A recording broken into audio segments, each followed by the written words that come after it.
Hello बच्चों, आज हम लोग class 10th chapter number 1 real number के सबसे इंपॉर्टेंट क्वेश्चंस को डिस्कस करने वाले हैं। ठीक है, जो कि बोर्ड एग्जामिनेशन में अगर आएगा तो 3 मार्क्स के आएंगे। ठीक है, 3 मार्क्स का क्वेश्चंस बोर्ड एग्जामिनेशन में, very very important questions board examination में आता है, आना ही है, समझ लीजिए ये आने वाला क्वेश्चन है। ठीक है, क्या है भाई? Prove that root two is an irrational number, यानी आपको प्रूव करना है कि रूट टू क्या है? Irrational number. Root two irrational number है।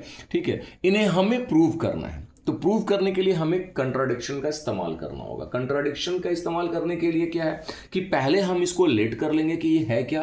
रैशनल नंबर है, और फिर बाद में जो है और इसके सिंपलेस्ट फॉर्म को बताएंगे कि ये सिंपलेस्ट फॉर्म में है, और बाद में हम इसका कुछ कॉमन फैक्टर निकाल कर दिखा देंगे, जिससे क्या होगा? कंट्राडिक्ट हो जाएगा, मिसमैच करेगा, तो हमारा एज्यूमिंग क्या हो जाएगा? गलत हो जाएगा, जिससे फिर ये क्या हो जाएगा? इरेशनल नंबर हो जाएगा। तो अगर आपको वीडियो समझ में आए, पसंद आए, बहुत एफर्ट लगता है बनाने में और आपका सपोर्ट बहुत बहुत है, बहुत बहुत शुक्रिया। तो वीडियो को लाइक करिएगा, चैनल को सब्सक्राइब कर लीजिए अगर आप चैनल पर नए हैं, फर्स्ट टाइम आए हैं, और वीडियो को पूरा देखिए, अच्छा लगेगा आपको, और अपने दोस्तों में शेयर करना बिल्कुल भी ना भूलें। और ये बहुत इंपॉर्टेंट क्वेश्चन है क्लास 10th के लिए। देखिए क्या करना है आपको। सबसे पहले इसमें क्या करना है? लेट कर लीजिए कि let root two is a rational number, यानी आपने इसको रैशनल बना लेना कि रैशनल नंबर है। ठीक है, and its simplest form is, A by B भी लिख सकते हैं, पी बाई क्यू लिख सकते हैं, आपकी मर्जी, ए बाई बी। ओके, ब्रैकेट में लिख लीजिएगा बी नॉट इक्वल्स टू 0, क्योंकि बी अगर 0 के बराबर हो जाएगा तो फिर ये अनडिफाइंड हो जाएगा, बी नॉट इक्वल्स टू 0। ठीक है, उसके बाद लिखिएगा कि ए एंड बी आर को प्राइम। अब देखिए, को प्राइम का मतलब ये है कि ए और बी का हाईएस्ट कॉमन फैक्टर यानी HCF क्या होगा? 1 होगा। क्लियर है? यानी अब 1 है, और क्यों 1 हो गया? क्यों हमने इसको को प्राइम बताया? क्यों को प्राइम लिखा? क्योंकि मैंने यहां लिख रखा है कि रूट टू क्या है? रैशनल नंबर है, और रूट टू का सिंपलेस्ट फॉर्म क्या है? ए बाई बी है। सिंपलेस्ट फॉर्म कम कहने का मतलब यह है कि इन दोनों के बीच का कॉमन फैक्टर क्या होगा? 1 होगा। अब कॉमन फैक्टर 1 है तो दे आर को प्राइम नंबर। ठीक है, अब देखिए यहां से आगे की तरफ चलते हैं, लिखेंगे नाउ रूट टू जो है वो किसके बराबर है? ए बाई बी के बराबर होगा, क्योंकि सिंपलेस्ट फॉर्म जो होगा वो हमेशा इक्विवेलेंट होगा उसके। ठीक है, अब इसको आप क्या कीजिए? क्रॉस मल्टीप्लीकेशन कर लीजिएगा, तो ये हो गया रूट टू, इसके नीचे 1 है, रूट टू को बी से करेंगे तो रूट टू बी हो जाएगा, और 1 को ए से करेंगे तो ए हो जाएगा। इस रूट को अगर मुझे यहां से हटाना है तो आप क्या करेंगे? स्क्वायर कर दीजिएगा तो रूट हट जाएगा। कैसे? क्योंकि स्क्वायर करेंगे तो root two into root two 2 root two आएगा, ये चला जाएगा root two into root two, 2 root two है तो एक रूट टू बाहर, एक टू बाहर हो जाएगा। तो हम इसमें स्क्वायरिंग करेंगे। ठीक है, स्क्वायरिंग ऑन बोथ साइड्स, और जो भी काम करेंगे दोनों साइड्स करेंगे। क्यों? क्योंकि ये इक्वेशन है, ताकि ये बैलेंस रहे। तो रूट टू बी का whole square is equals to A square. अब रूट टू का 2 होगा, ऑलरेडी मैंने पहले बता दिया, और बी स्क्वायर का B square, A square A ए स्क्वायर, इक्वेशन 1 बना लेना है इसको। ठीक है, अब ध्यान से समझिएगा, ये जो ये बी क्या है? कोई भी इंटीजर है। ठीक है, किसी भी इंटीजर को अगर आप 2 से मल्टीप्लाई कर दें या उसके स्क्वायर को 2 से मल्टीप्लाई कर दें तो ये नंबर पूरा का पूरा 2 से डिविजिबल होगा, क्योंकि 2 से मल्टीपल है। देखिए यहाँ 2 लगा हुआ, इसको अगर 2 से आप डिवाइड करें तो ये कंप्लीटली डिवाइड हो जाएगा। अब ये 2 से डिवाइड है तो जो इसके बराबर है वो भी 2 से डिविजिबल होगा, बिल्कुल होगा। देखिए, तो हम लिख सकते हैं क्या? ए स्क्वायर इज डिविजिबल बाई 2। क्यों? क्योंकि ये डिविजिबल है 2 से, तो ये भी डिविजिबल होगा, क्योंकि ये ठीक इसके इक्विवेलेंट में। अच्छा, अब आप देखिए, ए स्क्वायर 2 से डिविजिबल है, तो ए इज ऑल्सो डिविजिबल बाई 2। कोई भी नंबर ले लीजिए, कोई भी नंबर का स्क्वायर अगर 2 से डिविजिबल है, कोई भी नंबर का स्क्वायर, मान लो 4 एक स्क्वायर नंबर है, परफेक्ट स्क्वायर नंबर है, वो 2 से डिविजिबल है, तो 2 जो है वो भी 2 से डिविजिबल होगा। अगर आपने एक नंबर लिया 16 जो कि एक स्क्वायर नंबर है, वो 2 से डिविजिबल है, तो 16 किसका स्क्वायर है? 4 का, वो भी 2 से डिविजिबल होगा। अगर आपने एक नंबर लिया जो स्क्वायर है, जैसे आपने ले लिया 9, वो 2 से डिविजिबल नहीं है, तो 3 भी 2 से डिविजिबल नहीं होगा। तो आपने देखा कि ए का एक फैक्टर क्या मिला आपको? 2 मिला। चलिए ठीक है, अब आपने करना यहां से क्या? लेट ठीक है, क्या लेट करना है कि ए जो है is equals to 2c late करना है। 2c क्यों? क्योंकि देखिए मैंने c यहां पर क्या है, यहां लिख लीजिएगा फॉर सम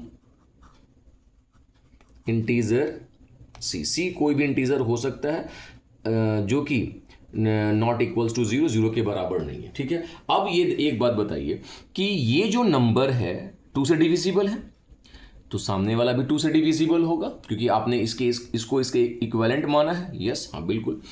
अब 2 से ही क्यों कर रहे हैं सर? क्योंकि मुझे √2 प्रूव करना है, तो 2 से लेंगे। √3 प्रूव करना होगा तो 3 से लेंगे।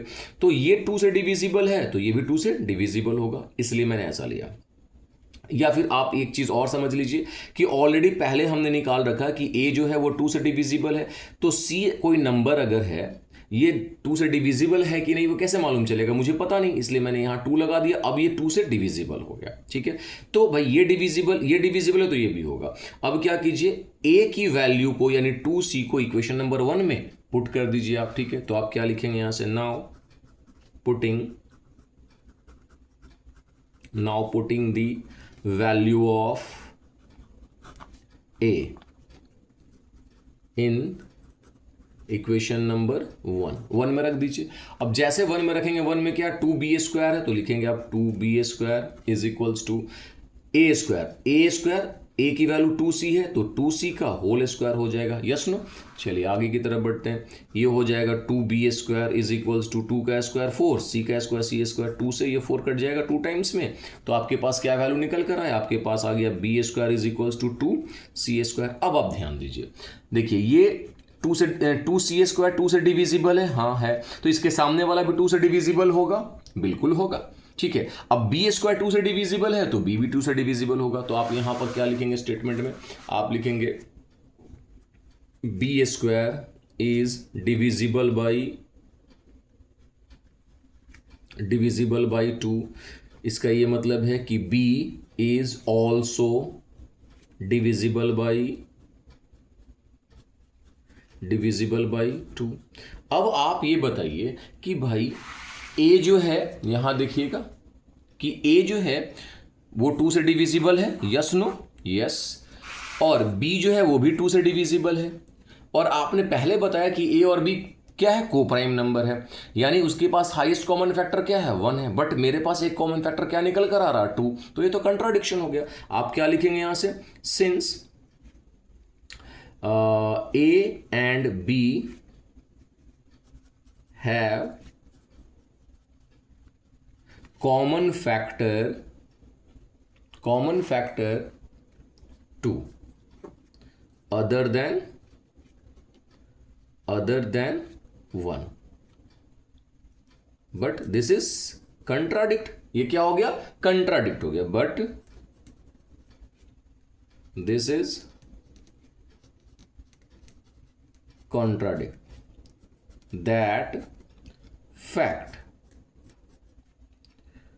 A and B have no common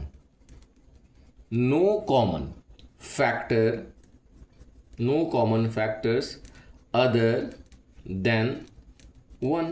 ये तो हमने पहले पढ़ा। कंट्राडिक्शन में क्या था कि A और B को प्राइम नंबर है, इसका मतलब इसका दूसरा कोई कॉमन फैक्टर होगा ही नहीं 1 के अलावा। कंट्राडिक्शन है। ठीक है, तो इसका मतलब है कि देयरफॉर आवर अज्यूमिंग, जो आपने एज्यूम किया, जो आपने लेट किया, वॉज कौन सा? ये वाला पार्ट, ध्यान से देखिएगा, ये वाला पार्ट जो आपने एज्यूम किया कि √2 क्या है? रैशनल है, तो ये क्या हो गया? कंट्राडिक्ट हो गया, गलत हो गया। इसका मतलब our assuming was wrong. Yes no? अब रॉन्ग हो गया तो अब अगर वो रैशनल नहीं है तो क्या होगा? Hence √2 is an irrational number. बहुत इंपॉर्टेंट क्वेश्चन है VVI।